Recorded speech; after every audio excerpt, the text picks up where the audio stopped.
Them draw out the Maverick again this evening on the status of young Jamaican fast bowler O'Shane Thomas. The 21-year-old Thomas has been bowling quick, taking wickets and exciting fans across the region this CPL season.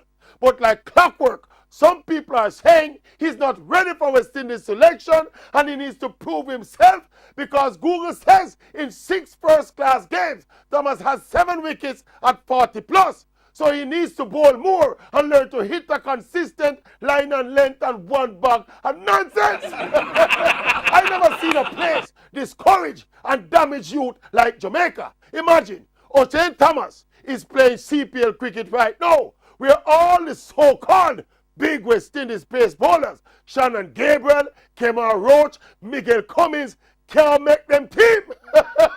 West Indies skipper, Jason Holder, Fiend ball them a travel like missile. And against the same batsmen on the same pitches, Thomas is the leading wicket taker so far with 14 wickets. And people are talking about this man cannot make this fool West Indies team. I don't understand them.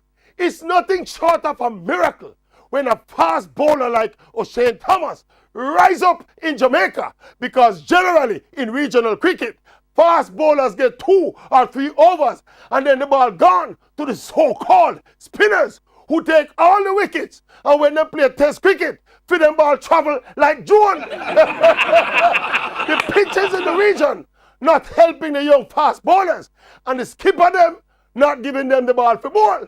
And this youth rise and shine through all of that adversity.